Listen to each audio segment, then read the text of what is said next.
Welcome to this month's very first Momaste conversation, where we just put some words, experience, and language around everything that's going on in motherhood. And for me this month in particular, the word rest has come to mind. There are actually 7 different kinds of rest, but today we're just going to talk about 3.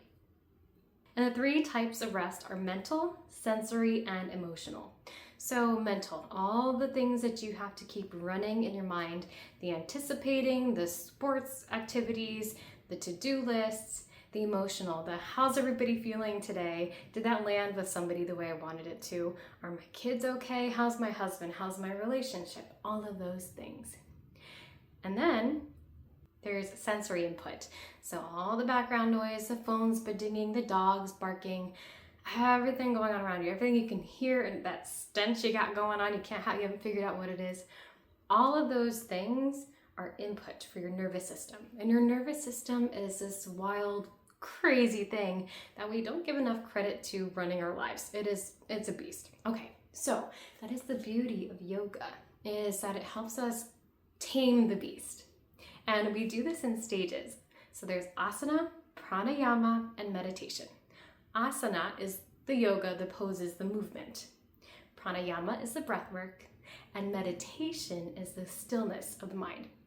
So we usually do yoga in different stages, and we usually come, and you'll even notice in my yoga classes with you, is we'll sit on our mat, we'll ground ourselves, get ourselves centered, we'll move into breath work, so we can use our breath as a compass. It's our compass whether we're on our mat or out and about off the mat. So at home, maybe we're holding our breath when we're really stressed out. And when we're on our mats and relaxing, you can finally take a great big sigh of relief. And so I just let my breath be my compass. And that is our new guide for how our nervous system is doing that day. If your breath is short and shallow, you need to slow down and breathe a little deeper. And surface level, I hate that line. I feel like it's so cheesy, but it's the truth, especially when you start to learn how to navigate your own body. So when we go from using our breath as our guide, then we go into the asana, which is moving that body through all of the different stages and getting what in yoga we call prana moved throughout the body. It's all locked up and we just got to loosen those things. It also helps your nervous system land and go, whoa, wait a minute. I can relax a little bit. I'm safe here. And then the rest of you comes back online. There's this phrase in yoga called yogas chittas vrittis nirodha, which means calming the fluctuations of the mind. And yoga is the practice of getting yourself ready to meditate. So moving the body and getting the restlessness out is what yoga is. If you've ever sat down with your toddlers and they're just bouncing off the walls, what do? You maybe do an activity, let them run around, and then finally they can settle. So yoga is our way to settle our bodies down so we can get our minds calm. So if you're curious about it, that is what all of our practices are this month.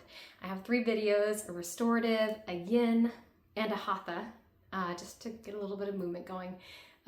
Restorative is that deep, calm, slow, squishy rest that I love. I could melt into restorative forever. Then you have yin, which is more of that deeper stretching where you play with finding your edge, but we're not pushing past it. We don't want to stress our nervous systems out and start alarm bells, right? And then we finally have our hatha, which is just moving and finding balance and noticing the difference between sides. And in motherhood, that might look like one day is amazing. Have you ever had those days when motherhood's perfect and you're like, I'm rocking this, and literally the next day everything is off the wall and you feel like the lowest version of yourself ever? That is what that practice is all about. So I've got a whole bunch of treasures in the chest for you. Go ahead and dig through those. If you have questions, please feel free to reach out to me. I love talking to you. I love hearing from all of you, and I will see you on the mat again soon.